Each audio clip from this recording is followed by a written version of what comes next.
Start हम लोग Croatia Italy से ही करते हैं एंड यहाँ पे पॉइंट ये क्योंकि इस मैच का एक्चुअली में जो इसके बाद जो देखने को मिला दैट काइंड ऑफ गॉट अगली, क्योंकि क्या पूरे सारे फैन बेसेस से लगातार मॉडरिच को गालियां पड़ी from the Barcelona fan base, from the city fan base और मैड्रिड फैन बेस की पता नहीं कि बहुत लड़ाई चल रही है आजकल एंड हर बात पे मैड्रिड फैन बेस यही कहते हैं भाई स्टॉप फोर्सिंग राइवलरी, ऐसा कुछ नहीं है यहाँ पे। बट स्टार्टिंग में द मैच यहाँ पे क्रोएशिया 4-3 के साथ गई थी एंड वो भी तो था ना, मैं मेंशन करना भूल गया, मैं देखा था मॉडरिच को मैन ऑफ द मैच का अवार्ड मिला है। हाँ, रोते हुए फोटो के चार था भाई, मेरे को समझ भी नहीं आई कैसे फोटो है। जो गोल्डन बूट का एम्बापे के साथ नहीं हुआ था जो उसे फोटो नहीं उठा था, पर वो फिर भी ठीक था। ये तो ऐसे शौक वक्त में भाई चाकू भोंक दिया असल में। हाँ, तो काफी सैड था वो। तो क्रोएशिया 4-3 के साथ गई थी as usual, Modric, Brozovic, Kovacic, Livakovic, अपना ग्वार्डियोल सब लोग खेल रहे थे एंड इटली 3-5-2 के साथ गई थी। There was a change in formation क्योंकि इससे पहले भी सौ कि इटली या तो 4-2-3-1 के साथ जा रही थी या सॉर्ट ऑफ 4-3-3 के साथ जा रही थी। बट यहाँ पे पहली बार हमें देखने को मिला कि इन लोगों ने थोड़ा डिफरेंट अप्रोच लाए। डोंट रियली गेट वाई, क्योंकि मतलब अभी हम लोग मैच डिस्कस करेंगे तो हो सकता है इन पर्सपेक्टिव हम समझ सकते हैं। ऑल्दो आई स्टिल थिंक कि अगर वो उसी के साथ स्टिक करते तो मे बी इतना लेट जाता ही नहीं गेम।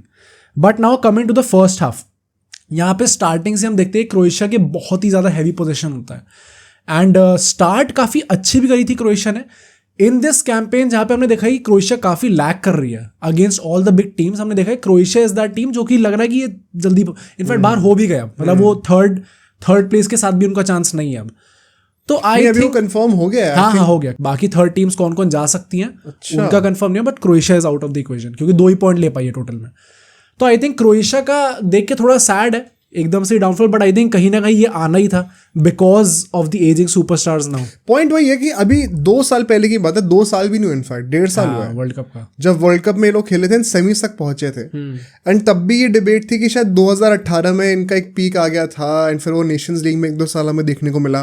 परहैप्स 2022 के वर्ल्ड कप में इतना अच्छा नहीं परफॉर्म करेंगे, बट दिस सरप्राइज्ड एवरीवन, ठीक है, एंड हारे भी अर्जेंटीना से जो कि अल्टीमेटली वर्ल्ड चैंपियंस बने थे। हाँ, बट वहां से लेके अभी तक में इतना ज्यादा सिग्निफिकेंट डाउनफॉल की यूरोज, जो कि मतलब with all honesty world cup का कंपैरिजन है नहीं, यूरोज के ग्रुप स्टेज से बाहर हो रहे हो आप। हाँ, ये भी एक डिबेटेबल चीज है कि अगर ग्रुप इतना मुश्किल नहीं होता तो शायद ये लोग इतना सफर भी ना करते। They were quite unlucky as well, but still don't you think कि थर्ड पोजीशन पे होकर भी एटलीस्ट क्वालिफाई तो कर जाना चाहिए था? वो भी नहीं हो रहा। आई थिंक पॉइंट वही है कि पहली बात तो ऑब्वियसली अनलकी रहे, सेकेंडली आई थिंक एक एज होती है, उसके बाद डाउनफॉल ना शायद थोड़ा स्टीप डिक्लाइन होती है। मतलब मॉडरिच का हमने देखा 2022 तक ही वॉज मोर और लेस कमिंग इन, मतलब मोर और लेस स्टार्टर ही कह सकते हैं उसको एक तरीके से। ब्रोजोविच उस टाइम पे सऊदी नहीं गया था, so a lot of things have change. उसके बाद कोवाचिच उस टाइम पे स्टार्टर था सिटी में, अब तो बेंच पे रहता है। Do you think Modric not being started by Ancelotti for the whole season वो कहीं ना कहीं इफेक्ट करा है? आई थिंक डेफिनेटली करा है एंड जिस प्लेयर को रेगुलरली मिनट्स मिल रहे होते हैं वो ऐसा नहीं खेलता। ऑल्दो इस मैच में he played quite well, but overall अगर हम लोग उसकी परफॉर्मेंस देखें it has not been good at all. तो आई थिंक थोड़ा तो इफेक्ट पड़ता ही है यार जब उसे गेम टाइम नहीं मिलता ना। बट एज आई सेड कि क्रोएशिया काफ़ी हैवी डोमिनेशन रखी हुई थी पोजीशन का एंड स्टार्टिंग में एक वो इंटेंट भी दिखा था उनकी तरफ से जो कि थोड़ा लैक कर रहे थे लोग। हाउएवर आई थिंक पॉइंट वही था कि वो उस चीज़ को चांसेस में कन्वर्ट नहीं कर पा रहे थे, मतलब they were not able to create something from that position and I think वही मेन प्रॉब्लम थी क्रोएशिया की एंड वही मेन प्रॉब्लम रही है थ्रू आउट दिस टूर्नामेंट। ठीक है, एंड वही लग रहा था कि मतलब ये लोग जस्ट 1-2 स्टेप पीछे रह जा रहे हैं। As far as Italy is concern उनका एक ही गेम प्लान था that we'll defend deep and then counter पे हम लोग हिट करेंगे इनको। हाउएवर काउंटर पे हिट करना था एंड यू डिडंट स्टार्ट किएजा, तो आई थिंक वो भी मुझे थोड़ा अजीब लगा। ऑल्दो लास्ट मैच में भी किएजा को जल्दी सब ऑफ कर दिया, हाँ, उतना अच्छा नहीं था। मुझे वही लगता है कि मतलब इतना ज्यादा भी रिएक्शनरी नहीं होना चाहिए। I will discuss this in France also, Griezmann को बेंच कर दिया था। हाँ, तो मुझे उसका भी देख के थोड़ा अजीब लगा। तो आई थिंक जो आपके मेन प्लेयर्स होते हैं, we all know Chiesa is probably the only forward who is capable of scoring goals from अपना, बट बेंच करने का जैसे अभी डिमारिया भी नहीं खेला अर्जेंटीना के मैच में, तो अलग रीजन था। लेकिन डिमारिया का अलग रीजन है वही, मतलब इट इज नॉट बिकॉज कि वो परफॉर्म नहीं कर रहा। तो ग्रीजमैन का भी यही रीजन था कि वो अलग, मतलब कि वो रेस्ट दे रहे हैं फिर परफॉर्म नहीं कर रहे। ग्रीजमैन का लास्ट गेम कुछ like probably one of his worst games ever रहा है, तो उसके चक्कर में शायद उसे बेंच करा गया। But as far as Italy is concerned, as I said कि ड्रॉप डीप, डिफेंड करो पीछे एंड देन काउंटर पे हिट करो उनको। And after an initial period of time I think Italy उसके मतलब उस प्लान को एग्जीक्यूट करने में काफ़ी अच्छी भी थी। Like they started getting physical, midfield में दे स्टार्टेड आउट नंबरिंग, जो हमने देखा है क्रोएशिया के साथ लास्ट मैच ऑल्सो भी डिस्कस किया कि क्रोएशिया को अगर आपको करना है वैसी एजिंग सुपरस्टार्स है, क्वालिटी है बट एजिंग सुपरस्टार्स है, उसमें अगर आप थोड़ी फिजिकलिटी ले आते हो, जैसे 3-5-2 के फॉर्मेशन में 5 लोग आ जाते हैं, तो you get out number, you get outmuscled, उसके चक्कर में they start losing the ball. And although I still think कि Croatia did well with the possession, but वही पॉइंट है कि कुछ चांसेस नहीं आए ना, इटली की तरफ से बहुत कुछ चांसेस आए थे इन द फर्स्ट हाफ. तो आई थिंक स्टार्टिंग में तो मेरा पूरा कंक्लूजन ये था कि this is a very boring game भाई साहब. आई वॉज वेरी पिस्ड ऑफ कि भाई क्या फिर से एक और बोरिंग गेम देखने को मिल रहा है, क्योंकि ऑफ इट ऑल्दो भाई I have to mention I was very happy कि मुझे उसके बाद अगले दिन जो है मेरे को इंग्लैंड का गेम देखने को नहीं मिला. वो सुना मैंने, वो उसमें फोटो एक फैन सो ही गया सही में, असली में भाई that was a snooze fest. मतलब इतना गंदा गेम नहीं देखने को मिला. और एक वो भी है कि एम्बापे का पूरे ग्रुप स्टेज में जितना एक्स उसने क्रिएट करा है वो पूरी इंग्लैंड की टीम से ज्यादा है. राइट बहुत वियर्ड है. बट सेकंड हाफ पे आते हैं जहां पे हम लोग कुछ चेंजेस देखते हैं. क्रोएशिया अगेन स्टार्ट तो अच्छा करती है एंड लग रहा था कि थोड़े ज़्यादा रिजुविनेटेड फॉर्म में है, मतलब थोड़े ज़्यादा फ्रेश लग रहे थे in terms of creating chances as well. And इसके चक्कर में they also created a few chances जहाँ पे गोल मार सकते थे, बट वही बात है कि फिनिश नहीं कर पाए वो लोग चांस.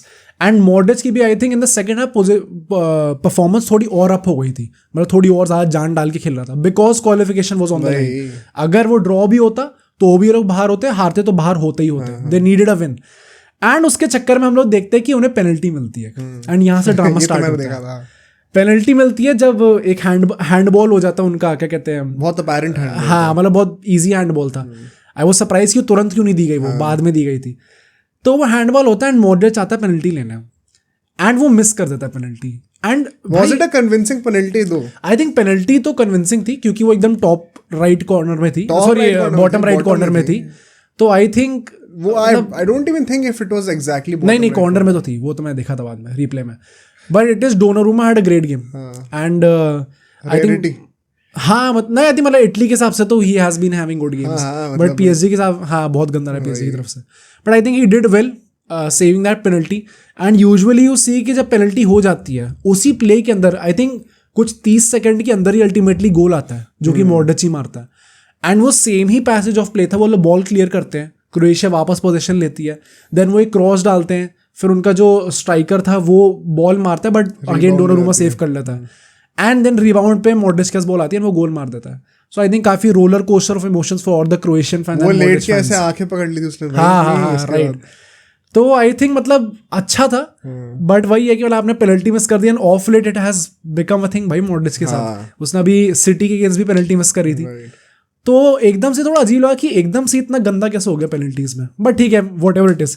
इसके चक्कर में क्रोएशिया का एक गोल आता है एंड इसके बाद आई थिंक जो क्रोएशिया करती है उसमें वो लोग मात खा गए.